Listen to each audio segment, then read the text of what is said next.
Wake up, everybody. It's time for the History You Forgot podcast, the podcast where these three teachers with over 90 years experience help catch you up on the stuff you slept through when you were younger. Today's episode, it's a little bit of a different one. We're talking about does might make right? It's a little bit of the story of imperialism.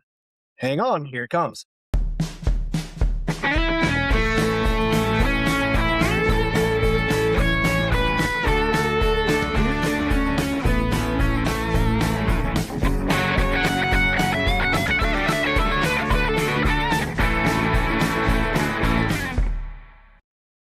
I'm Jason Schmoida. I'm Jeff Breedlove.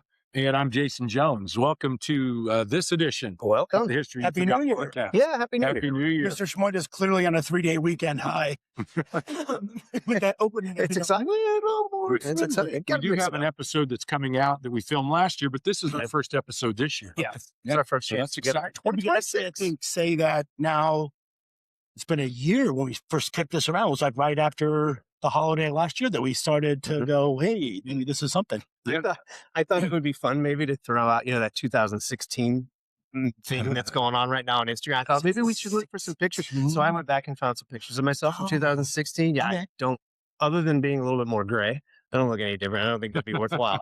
We'd have to go back maybe 40 years. We should do like We could 1980s. do is what we Full should. collar, We could foot do that. collar, Yeah. parted down the middle. Right. Did you have hair? I did. Yeah, I did not at I that did. point. 40 years ago, you Well, had hair. 40 years ago. Oh. Yeah, not 10 years ago. Yeah, I did not. I don't think I've known. I had hair when I was 16. I think when we first met, you had hair. Yeah. Right. I Yeah. don't know if you did or That not. was don't 30 think years so. ago, though. I don't No, think I mean, so. I've known you for 30, 25, and you Yeah. never, but you did. I remember Yep. that. Yeah. Yeah. Wow. Yeah, it was a And little I bit. used to be bald. But now, Now you got Now this you're not. luxurious head of Now you're hair. not. Yes. Yeah. better with Oh, chemistry. shit. Let's start drinking. What have we Yeah, got? so Jeez. today, guys, we just have a martini. Not Right? Well, not just a martini. It's a very good martini, but it's a martini, and we want to give you just a little bit of history on a martini.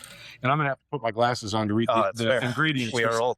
The martini is 2.5 ounces of gin or vodka. vodka. Yeah, we did Okay. vodka. We did vodka. Half an ounce of vermouth, and then it's just over ice, and you either garnish it with a lemon twist or olives. Mhm. It originated in Martinez, California, is what most people believe, which is near San Francisco, and it was in the 1860s when it was when it kind of first came about, and actually I think 1880 when they first saw the recipe in a recipe book for cocktails. But Martinez, California, martini during the gold rush in California. So when Yeah. you're doing like information on that, because a couple of drinks ago when I was doing that book, like this bar recipe Yeah. book, is that the one that's connected to like, is it Trader Vic's? There's like a restaurant, I think it's Trader Vic's. Oh, maybe. That was one of the first, like post-war, they had like the tiki drinks and they started to put together like a book. Yeah, I wonder if it's the same book. Well, I'm not sure, but I do know this. Let's toast and Yes, yes. and let's try. All these right, bad you know what? boys. This is my go-to. This is my Thursday. So another cool thing about the martini, though, is like originally it was gin and it was sweet vermouth. Yes. And so the dry version, which I prefer, kind of moves us into like vodka, vermouth, dry vermouth. Right. Whatever. Yeah, I don't know. It's not. I mean, no. You make a good martini. I'm a super dry martini guy. Yeah. Like put a little vermouth in the glass, swish it around, toss it I've done out, that too. put vodka in. Mhm. But The other thing's fun. So these are blue cheese olives. That's the if you best get part. the oil from the blue cheese, you can get a little bit in there. That's really good too. for a dirty martini, I like to put a little Yeah. olive And juice. I've not been a big martini guy, so these guys are educating me. Well, I'm a big that's one martini thing I like about it is that it started, if you think late 19th century, and then it evolved.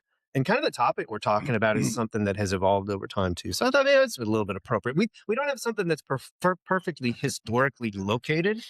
Yeah. But we're also talking about a topic that's not perfectly historically Yeah, I was located. gonna say, I mean, with just full transparency, we've been having this conversation, and we're not quite sure Mhm. how to make it topical Mhm. and relevant without making it political. Ideological. At least, right? Ideological. Yeah, I mean, we don't want Yeah. it to be that. But we do feel kind of obligated, I guess. I mean, as teachers, that we need to make sure everybody understands the context and bring it up. I always tell kids, right, that, everybody says they love history when they're 50 because they begin to understand the history of how we got to where we are. Right? When you're 15, nobody likes history because you have Right. none. Right. So, I mean, I kind of think that's my mentality. If you reference topical or current events without being ideological. Yeah. That's the goal. So we're going to try to thread that needle. Yeah. I think we'll do fine. Yeah. Yeah. I mean, let's start. let's do it. So should we just like give the Want to jump in with some context context of event? it all? Yeah. Yeah. So recent events clearly where the idea of sovereignty or who's right to territory have been in the news. We've had a couple instances where you've heard phrases like, well, just because someone's boat landed there 500 years ago, that doesn't make it theirs. So that kind of triggered us to think about, does it? Well, Right? Like, what does give someone or some country the right over another one? And since you teach international relations, right, this is right up your alley. So I thought maybe we start, I'm trying to think how to phrase this. Maybe we just start with the discussion about like what sovereignty or a nation state is. Just a definition. I think so too. I mean, so you really have to go back several hundred years. Actually, you can go back a little bit further. You really wanted to be nerdy about it. You could go back to ancient Greece and think about like Thucydides' concept Since of the dawn of sovereignty. time. But city-states. So everybody probably remembers the concept of the city-states from ancient Greece when they studied it in sixth grade or whenever they studied it. But the concept of the city-state will eventually evolve into the concept of the nation-state. So when we say country, nation, or capital S state, not lowercase s state like our 50 states, but we just use those all synonymously. And really the concept is a nation state. So in order to be that, you kind of have to have a national identity, some sense of nationalism, but you also have to have the government state part of it, which is the outline on a map and the government system and a border, right? Sure, and all that. That system really didn't start until about 1648, which was the Peace of Westphalia. And I think you're going to spend a little bit of time with that. We can reference it. Yeah, it's not a big deal. Good to jump in there. 30 Years' War. Yeah. Right. Yeah. So with 1648, 30 Years of War, before there was sort of, I guess, supranational entities that kind of had a lot of control over European countries. You had the Pope, the Catholic Church. You had an entity in the middle of Europe called the Holy Roman Empire, which was then governed by the Habsburgs, which sort of always had the most power. So he, in this case, Charles V, had parts of France, parts of the Low Countries, parts of Spain, and eventually parts of Austria and Germany. Even still, right? Say Like again? a lot of kingdoms even still. Well, I'm saying kingdoms, territories, they're all sort of under this aegis of like protection, safety, but it's an empire governed, what is Charles V's favorite quote, right? Is it, I speak, God, what is it? It's I speak Spanish to God, French to women, and German to my horse. Something like that. Because that's how kind of, he was international, but he controlled so much. Yes. Yeah, he governed the whole Roman Empire. But the Pope had an enormous amount of influence. So that's what happens when the treaty ends, which says so. You take this mess of political boundaries and you actually put some lines on a map and you say, okay, we will recognize sovereignty within these lines for such and such of a nation. It's the beginning of the concept of the nation state, really, ultimately.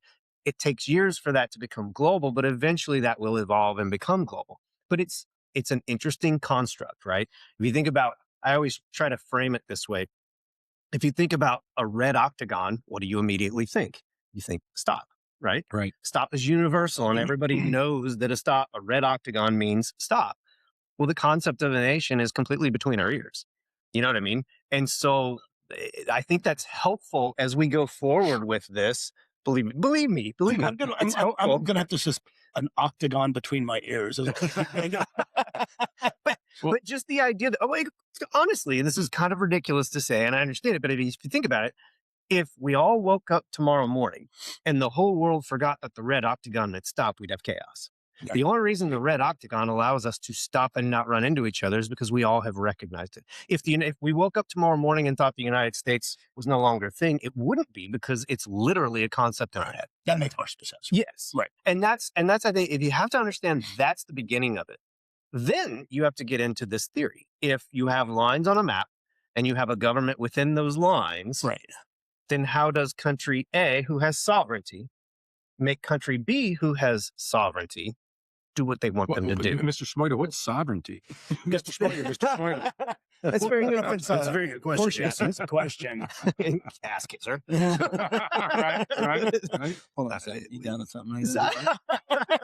So, I mean, sovereignty is the last say in what happens. It's the final rule, the ultimate rule, right? But that's just it. It's only within those borders. Right. And so then there's theories beyond that. It does, but except that there is this notion of external sovereignty, which means that other people that recognize you have the ability, that you have the sovereignty. Right. So to tie it into today is like the Israeli-Palestine conflict, right? Where you have people who do recognize Palestine, countries who do recognize Palestine, and others who don't. Right. Again, it's kind of between your ears. It's all. It's not tangible. We can't hold on to that. But there are, if I'm not mistaken, IR guy, you do have to kind of been able to sort of demonstrate like internal supremacy, like the ability to control laws, judicial. You have the sort of ability that your people recognized you as supreme, right? I mean, so there are entities. It's an agreement from not just the country that wants sovereignty, but from the other countries around the world that are recognizing yourself. For example, so the people of there's Kurds, they're an ethnic minority in like Iraq, Syria, Turkey. They want Kurdistan. They refer to their nation, but there is no Kurdistan on the map, because there aren't enough people that have collectively recognized a land for the Kurd people as Kurdistan. So it's not there, it's kind of muddy, isn't it? It's a little bit weird. Yeah, it's the, what is it, Yugoslavia? What is it? Macedonia, Kosovo was recently, I mean, not everybody recognized, I mean, after that war in the 90s, everyone started trying to carve out. Yeah. Right. And then, so very conceptual, very construct, based. But then the next part of that is then how and why should we interact? We're going to talk about that a lot today, but in essence, in the international relations world, it kind of usually boils down to two theories. One is a theory known as realism, which is you take care of your own interests. And the realist believes that if we just do what's best for us, the world is a zero-sum game. So there's winners, there's losers. We want to win. So we're going to put ourselves in the best position to win all the time. The other side of that would be the liberal or idealist position, which is more of a 20th century phenomenon in which you say, well, if country A and B do well, that benefits me as country C. So let's make sure we're all benefiting each other. It's a little bit more collective and globalist, to be honest. Which would also, though, explain some of this Cold War. Yes. Okay. Post World War I, post World War II, both really think the League of Nations, UN, that whole concept is very much in the liberal order, the international, what do they call it? Idealistic. Okay.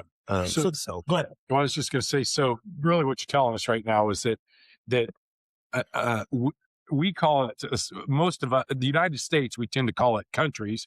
The rest of the world calls it a nation state. Well, it means that, and they have sovereignty. That means they rule themselves. They show they have a government, and they're recognized by other governments. And they have to define territories. And they define borders. Yeah. And so how do we get there? Well, so if you go back to that Westphalia then, right? I mean, when the war is over, the independent fiefdoms, territories, principalities didn't want either the Pope or the Holy Roman Emperor interfering in their business. Yeah. And so part of that treaty was that the rulers of each of those independent states would have more autonomy than they had before in order to sort of govern and make rules, as well as choose which religion, either Catholicism or Lutheranism, to be predominant, right? Whichever the ruler chose. So that's going to begin this idea that, and other states then had to recognize, right? If you were a signatory to the treaty, then you accepted the fact that, I mean, Prussia gets carved out of that and some of these other new states. So you have to kind of then put yourself, I mean, the signatory to a treaty means you agree to it. Right. But it's going to come up again, right, with the War of Austrian Succession, right? When Charles X gets everybody to sign that they will recognize Austrian sovereignty, even though his daughter is going to take over. Right. And then no one recognizes a woman ruler, and then they all renege on it, which is going to start a War of Austria. I mean, it's been around, the concept of it's been a while. Right, right. But I think now we need to kind of go, okay, so let's go ahead and start with the context of history, then maybe even a little before. Jones, you want to start with, I'll start, I guess, with Spain and Portugal? Yeah, go ahead. All right. Yeah. Well, I would say before you start, this certainly evolves. And so this discussion here of how this runs through history is important to show that evolution. And I think of like the concept of a nation state. You could have multinational states. Yep. You could have multi-state nations. Yep. You can have this variety. How does that come to be? And where really does the nationalism part come in? And watch as these guys especially set up this history, you'll see the nationalistic part of it really set in. And it plays a big role. It plays a big role in this whole discussion, I think. Yeah, because then you end up with like empires. Exactly. Right. So, Exactly. I think we kind of decided we'd take it back. I mean, excuse me, the history is that goes from expansionism to kind of colonialism, then to imperialism, right? To kind of the idea today. And so a good place to start, right, is sort of the Renaissance. And we've talked about the Renaissance before, the idea of individual humanism, individual merit, God, glory, gold, right? Europeans are looking for a place on the sort of world stage. They have the technology to get them around. They are forced to kind of find new like waterways to what they believe is going to be the Indies. And so Spain, Portugal, right, are both in contention. They are like in a race to sort of have the most land around the world. And eventually the Pope, so here's that supranational kind of intervention, right? They will not know how to carve up the world between the two of them, don't want to start a war back home. The Pope then will agree to what's called the Treaty of Tordesillas, where he draws a line, sort of an arbitrary line down the middle of like the Atlantic Ocean. Right. Everything to the west is Spain, everything to the east is Portugal. And then on the other side, there's the Treaty of Zaragoza, right, which kind of splits it again. And so you have this idea that Pope now is involved in sort of international affairs. Spain and Portugal now are in the running for sort of land, which at this time is also a religious thing, right? Most of these countries who are going to be in this are Catholic, right? They're looking during, this time for more Catholics, right? It's like talk about a zero-sum game, right? For the Catholic Church, the religion with the most people adherents wins. Mm-hmm. Well, the Catholic, to win for God, and the Catholic Church was extremely powerful at the time. It was just like another government or another country or state. Right. They could tax you, they could imprison you, they could, their power was vast. Vast. So I mean, it set up this whole church-state dynamic, right? Who actually then governs? Is it the mortal sort of tangible rule of the king, or is it this, otherworldly, eternal rule that, Pope supposedly has over you? And that will then kind of be the norm as France then begins to take territories, as England begins, the Dutch, everybody's sort of in a massive race to gain territory overseas. Right. And this is just sort of the beginning. It's not even imperialism yet. It's just, claim land. Well, the idea, there's this sort of Judeo-Christian idea that if they're not Christian someplace and Christians land, well, we're doing them a service by bringing Christianity to them. Right. Civilizing them. Well, the civilization isn't coming to later. We're actually just sort of saving their souls in the 15th century, 16th century, right? That the more people that we can baptize, the better off. So the Spanish and the Portuguese, it starts with that and eventually gets to the Treaty of Westphalia, which is a little later, 1648. So which kind of sets up the second phase that you were going to chit-chat. So you talked about a zero-sum game earlier, and mercantilism was the economic, choice at the time for most countries. And the idea behind mercantilism is that there's winners and losers, like you said earlier. And every kingdom or every country wants to have more gold and silver in their coffers than other countries. Mm-hmm. And so how do you win mercantilism? Well, one, you need colonies and you need to exploit those colonies. So you're going to have the Americas, if you're Britain, you're going to tell the Americas that we need you to grow cotton and tobacco and chop down wood and those kinds of things, and then ship us those raw materials. Mm-hmm. We're going to pay you for that, but we're not paying you market value. We're going to pay you the colonial value that we're protecting you. And you're going to ship that to us. We're going to create the clothing, the furniture, the cigars. We're going to send it back to you and have you pay retail prices. So we're going to win on both ends. So that's the first piece. Me being Britain. Sure.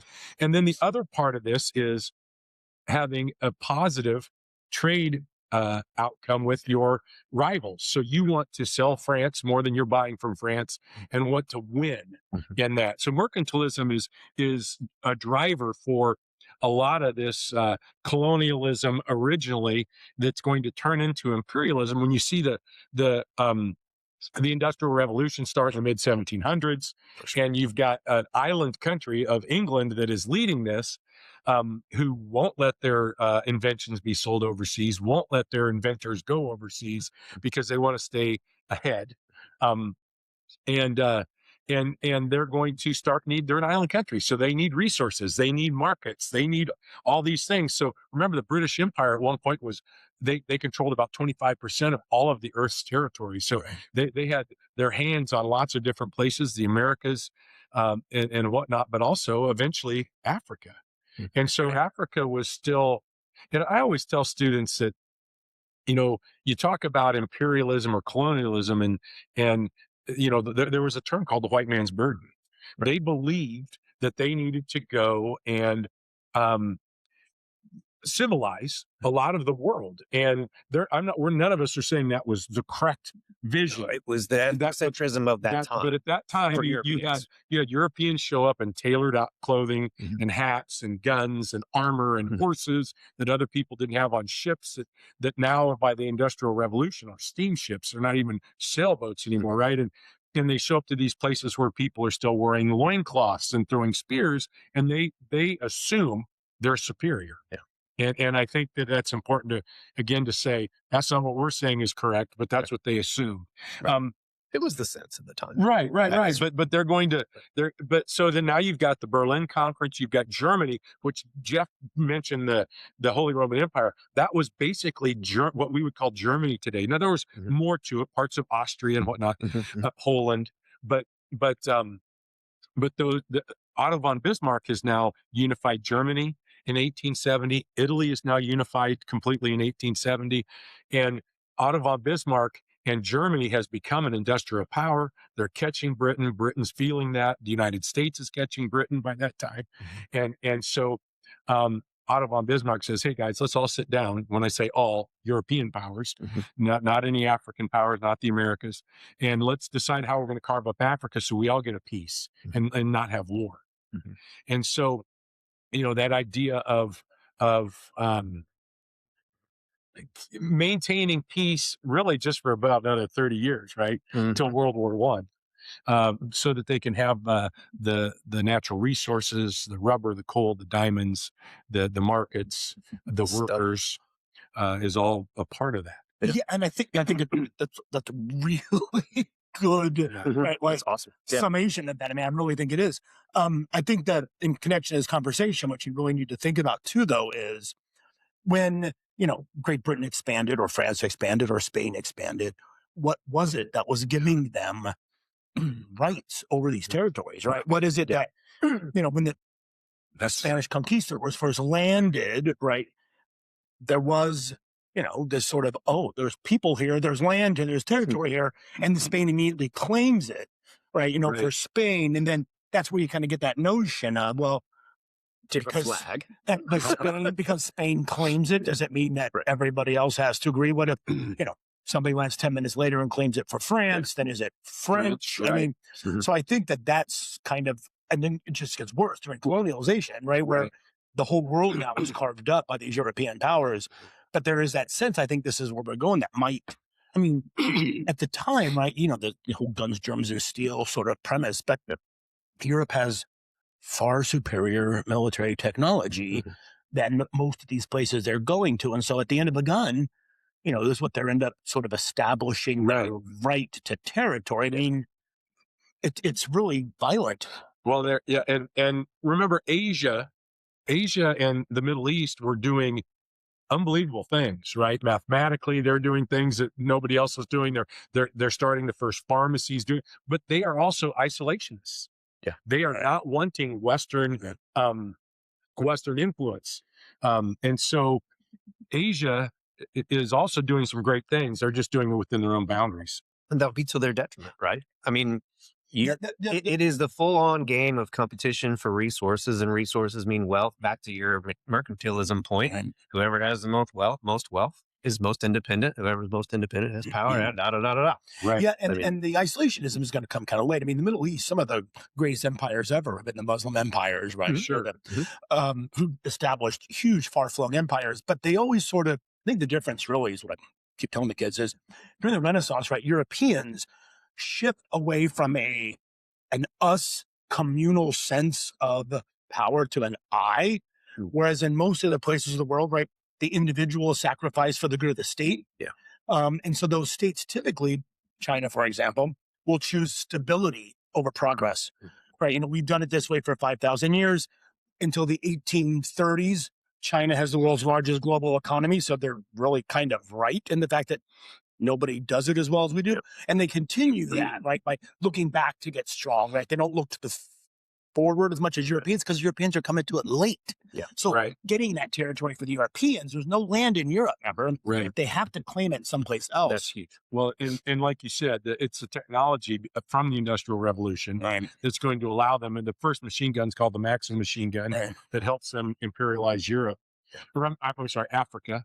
It's just unbelievable. I mean, like the Zulu warriors, unbelievable nations again, just like when you brought up the Portuguese and the Spaniards defeating the Mayas, the Incas, and the Aztecs, huge civilizations. Right. So I think also the U.S., I mean, really is going to take it. So Shmuel, we'll dump it on you here. Well, yeah, transition, I think, probably is the era of these global revolutions and the rise of nationalism. It has to be inserted there to where you get, instead of a kingdom where the citizens aren't necessarily connected to a patriotic notion of their nation, you have the transition as people perform these revolutions, whether it's the French Revolution, which we've talked about, the American Revolution, which we talked about. Those probably the two primary ones on my mind, where the people kind of manage it. And now they have participated in it. They've taken ownership in the government. And even with like the case of Napoleon, if you remember right, in our Napoleon episode, he was wildly popular. The masses loved him. So people now have bought in, and now nationalism, which is both, we've said this before a million times too, is it's necessary, but it can also lead to the unnecessary competition. And I think what you see as we approach World War I and World War II, which we all talked about the importance of nationalism there.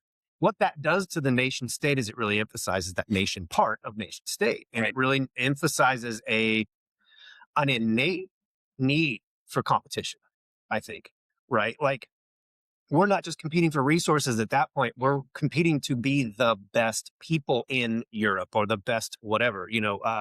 Hitler talked about uniting the German-speaking world and proving their superiority. Mussolini talked about uniting the Romans and bringing back ancient Rome. And Japan talked about Japanese rising to the top of Asia and all that. That's such a key component to this, I think.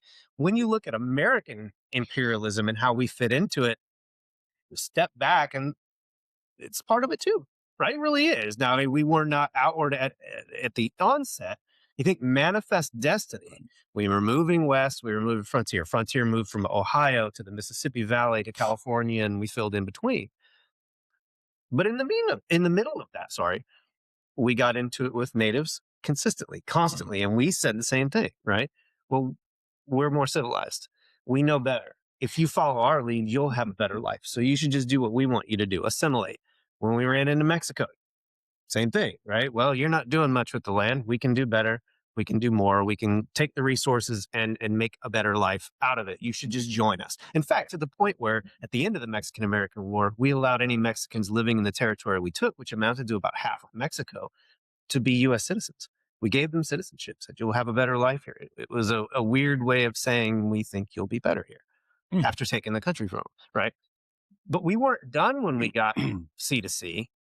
And the same reasoning for manifest destiny will be the reasons for 1898 when we end up in the war with Spain and we take control of the Philippines, Puerto Rico, and Guam, and we basically assert control over Cuba. And it's kind of ironic to think of the United States being an imperialist country if you know our history. But from this point forward, we really will be.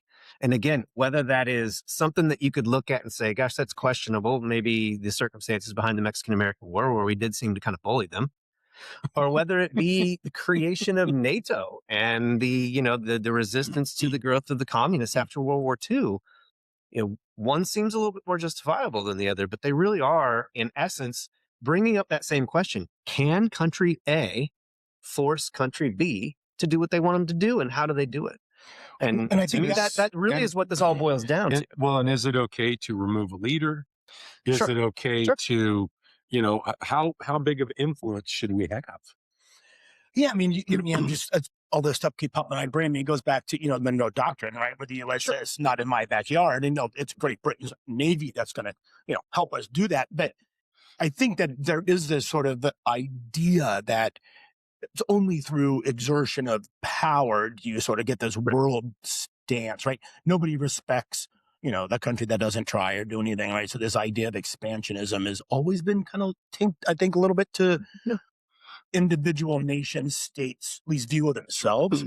But I think after World War II, like you just mentioned, you ended up at least, correct me again, right? Like that this collective notion that if we leave it to individual states to decide, the whole world kind of goes to hell in a handbasket. That through these sort of collective Warsaw Pact, NATO, eventually United Nations, all of these, right? That those were designed to keep nation states in check voluntarily because they realized it was for the good of the whole. Is that right? I mean, go ahead. No, I just agreeing. Yeah, that's why. That's how I read just it. a really quick timeline on that. Like the Monroe Doctrine was in essence a statement to Europe: we're not a European country, and we want you guys to stay on the Eastern Hemisphere. We'll kind of handle things on the Western Hemisphere. If you fast forward, and honestly, most of the European countries at that point just kind of looked at it and said, okay, who are you? Because at that point, we weren't someone that could stand up on the world stage against most European countries. But if you fast forward to the early 20th century, what Theodore Roosevelt did with the Monroe Doctrine was added the Roosevelt Corollary, which basically said, if anybody's going to intervene, especially in Latin and Central America, it's going to be us. And if you think about the impact that little twist on the Monroe Doctrine has for the 20th and now the 21st century, it does explain a lot of interventions that we've had, especially in Latin America. And it brings you right up to the president of Venezuela that's not the first time we've done that in Central or South America. Panama, a lot of times. And Roosevelt, we took over building the Panama Canal. Right. Wait, well, hell, we basically manufactured the country of Panama to do it. Well, I mean, it's the whole notion, excuse me, Freudian slip, the whole notion of banana republic, right? We're looking for resources in this part of the world, right? Like companies have gone in and have established corporate entities that now need to be protected. It's good for the U.S. economy, Hawaii, right? And I mean, the places where all of a sudden that U.S. interests are now involved. And so much of the rationale for that was, if we don't do it, someone else will. In fact, the whole Roosevelt Corollary comes because Germany had invested a ton in Venezuela, funny enough, 1900-something, right? And we felt like they were using that debt to tie Venezuela to Germany, and we didn't want Germany's influence in Venezuela, so we came in and gave Venezuela loans. It was all about keeping other major... forward 125 years. Right. The cycles, we've talked about those cycles, right?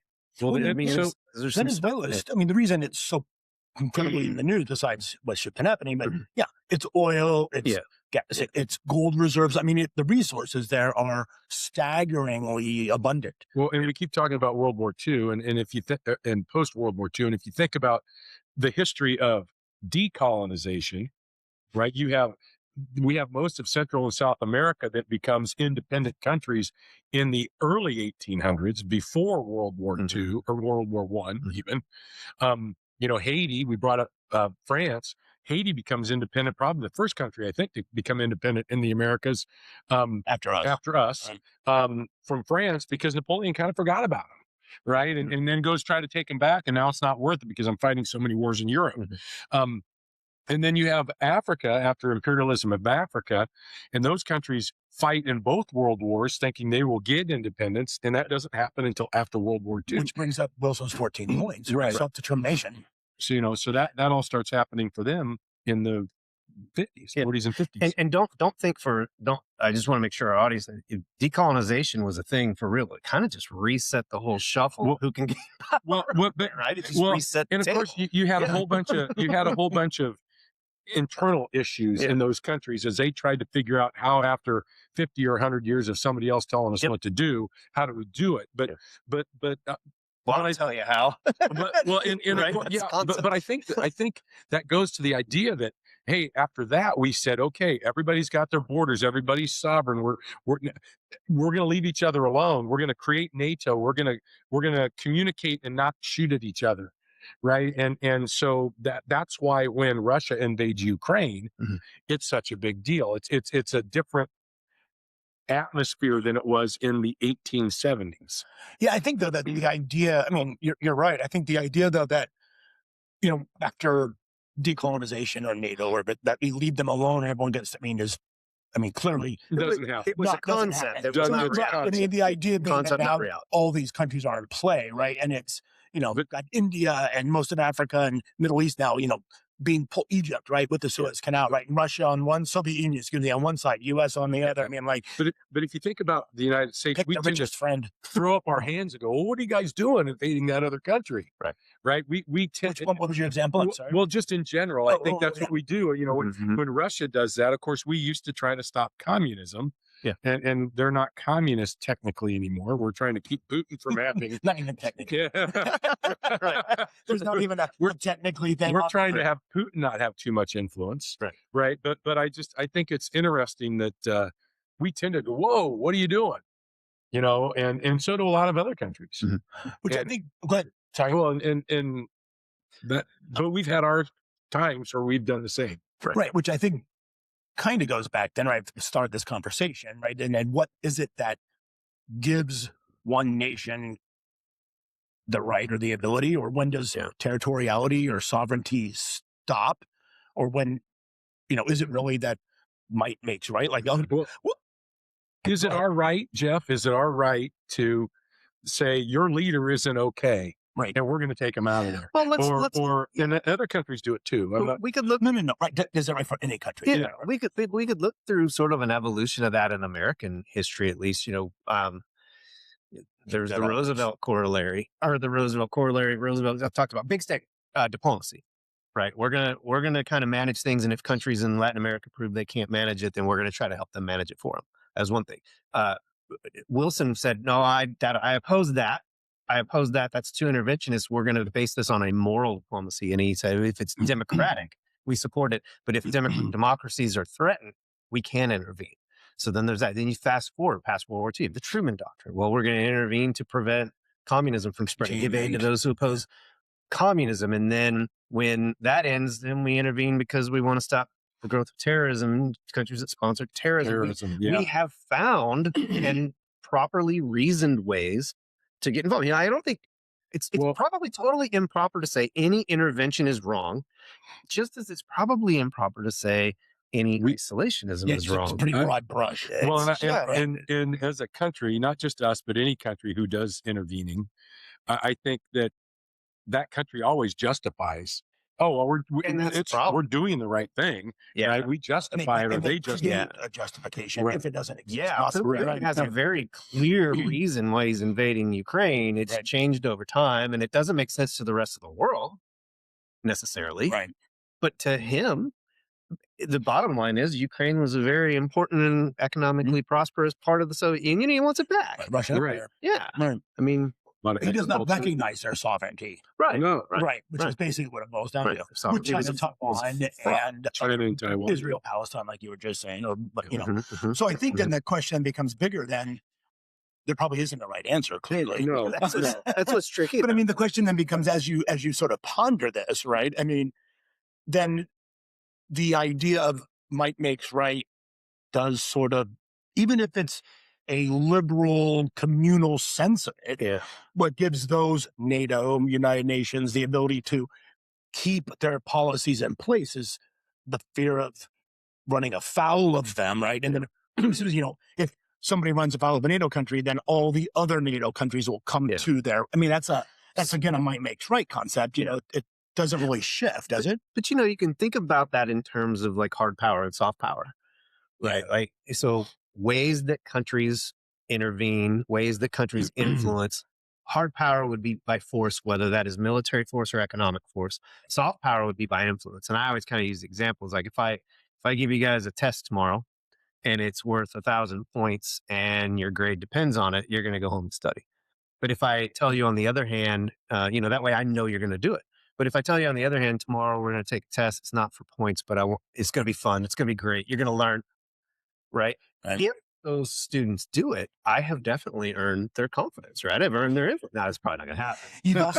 You've also, I know I'm not studying. But the idea, it's a nice dream. If I say do this or you're the next country we're going to invade, that's one thing. But if I say, hey, we're going this way, and you're like, well, we're on your side no matter what, because you have done this for us in the past. Our connections make sense. Why did Britain join us in Iraq, for example? in 2003. I know most countries didn't. Most countries But did. Britain did. What was it that there's a like-mindedness, there's a sense that they owe us to some extent, or that we're connected in a way. And to me, that soft power is so much more long-lasting, so much harder to come by. Well, it'd be interesting to yeah. No, go ahead. I was going to say, it'd be interesting to see, you know, I mean, typically if I'm right, what stops it from kind of getting out of control is there is then sort of an international defiance that rises up against, I mean, the vast majority of the world is anti-Russia taking the Ukraine. I mean, it's clearly working in some regard. I mean, it's not working to stop the war, but it hasn't. I mean, Ukraine is clearly making a defense of it with help of the West. Yes. So, you know, you kind of have to wonder that if everybody just all of a sudden decides to go, well, just back to this realist approach, right? Then, well, you know, every country for themselves, right? Do what's best for fill in the blank. You know, where does that, and where does that lead us? I mean, that's a little more, that's a little bit more expansionist in a sense. That was U.S. policy for lots of years, that isolationist idea that, you know, it's over in Europe.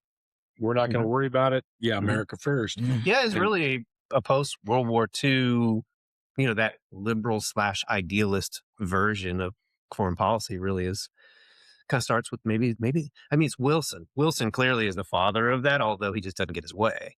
If you really think about implementing it, it's probably Truman Doctrine, I would think. The emergence of the UN, NATO, and the Truman Doctrine. A whole other thing we could debate at some point is that liberal idea, is that not being lower L liberal. Well, not being the zero-sum game where you have to win and I have to lose, but hey, if we can all make it work together, is that a bad thing, or maybe it is? It just depends on to the extent to which you think it's realistic, right? Like you know, it's kind of that. Maybe this is a dumb example. Sorry, like a stop sign. Stop sign's a great example. You know, the idea of if I. Sorry, just threw you off too. Thrashed my train of thought there. What are we talking about? Well, let me throw. I'll throw something out. Maybe you'll come back to it. So the zero sum game, you know, is in today's world where you have industrialized countries and you have countries that aren't, or are still trying, or they're pre-industrial. You know, they're trying to get there. I mean, it's, you know, a country like the United States or China, who is producing all sorts of goods, Japan, Taiwan, you know, they're going to be wealthier than some of these other countries that cannot do that. And so maybe the zero sum game really isn't very realistic, because it's just trying to get collective. Yeah. I mean, well, yeah. I mean, if you believe that it's worth our while to help these countries along because their benefit will ultimately be ours, then you do it. In some ways, you could say, well, that's the ultimate realism anyway. If I do what's best for my nation, then helping country B is kind of realist. Still helping my nation. Right. But are you willing to not take as much? Are you, lose-lose? Right. Compromise is, in essence, lose-lose, right? Are you willing to take a little less to make sure that others do? And sometimes we're willing to do that. Sometimes we're not, you know. Which I think, you know, as it, you know, clearly we're at a tipping point, you know, I think where it could go either way. So yeah, we'll come back to it. Maybe this will be an episode that we sort of just continually visit. It might pop up again. Right. Here and there. Let me see. If I was a betting guy, it might pop up here. Whose turn is it to have a martini with? I think it's me, right? You, I think is it's me. Yeah. And I like to cheat when I do this. How so? Well, I think I've only picked one person to actually have a drink with once. I want to pick two people. Right. Here's what's messed up about this, though, because my thought is people. This. You can't do that. No, I want to. It's my turn. I'm going to do it. I want to have a sit down with two people that I frankly probably wouldn't like personally, but someone who in the mod. I do that a lot, right? That's too funny. Think about interrupted people who have really helped define both kind of angles on this, right? Woodrow Wilson, who I probably wouldn't like as a person, but I'd love to hear his views on how the world has gone based on his liberal ideological idealist point of view. And then on the other side of the table, bring me Henry Kissinger. Henry Kissinger. Wow. So for those of you, we haven't talked about Kissinger on the podcast yet. Kissinger, the Nixon administration, but the ultimate realist too. He really was. In modern day, you know, we talked about realpolitik, which is kind of technical European term, but he was the ultimate realist and believed fully in the United States doing whatever it took, kind of by any means necessary, almost Machiavellian, whatever we need to do to benefit ourselves. And Kissinger's super controversial, but frankly, Wilson's a little controversial too. So it would be really fun to listen to the two of them kind of debate the role of the United States as we move forward. What would you, what drink would you serve them? Martini? Yeah, sure. We could have a martini. Yeah, we'd have to. Well, that's what we're having now. So okay. So I'm looking back. I don't know. So I would think they'd both drink a martini, wouldn't you? Was Wilson kind of wasn't he a teetotaler? Was he maybe a teetotaler? He might have been. That's all right. You can have water. I mean, if you don't like him, you don't want to give him your wouldn't really like either of them. But it surprises me. Yeah, Wilson, just because you think he was too naive? No, because I think he, as best as anyone, defined what he thought the super idealist liberal version of the world order should be. Where was and Kissinger? He kind of ended up becoming that to some extent. Where was Kissinger from? Germany, wasn't he? Israel. So I thought it was Israel too. So, but the reason I bring that up is I think that's a fascinating choice, just with everything in the world that's going on today. Well, I would imagine. And I don't mean just because he's from Israel. I just mean somebody not U.S. not U.S. born. Right. Yeah. But he was so influential there during the Nixon years. Sure. I mean, forever. I mean, he was real politics. I think he's the best, like you just said. Yeah. I mean, it's going to influence everybody. Yeah. Well, he died. What did he die within the last year or so, didn't he? A couple of years. A couple of years. It was really interesting to see people's reactions. You could tell he was super polarizing. But one of those where there's lots of good and lots of really bad. Yeah. In my world, at least, those two would be the hottest debate between mind your own business, take care of yourself, look out for the national interest versus we need to come together as a world somehow and create some collective security and collective goal. That's a good choice, then. Yeah, absolutely. You actually thought about that. I mean, that's great. All of our martinis are kind of condescending. It didn't mean to do that. Yeah. Sorry, man. All of our martinis are empty this episode, man. What? I said I'm getting beat up this episode a little bit. Are you? I'm just kidding. There might be a good commercial I'm not. too. But all of our martinis are empty, so it's probably time to say class dismissed. Yeah, I think we cheers, but there's nothing to cheers with. So ding ding. Class dismissed. Absolutely. Appreciate it. Like, join, subscribe.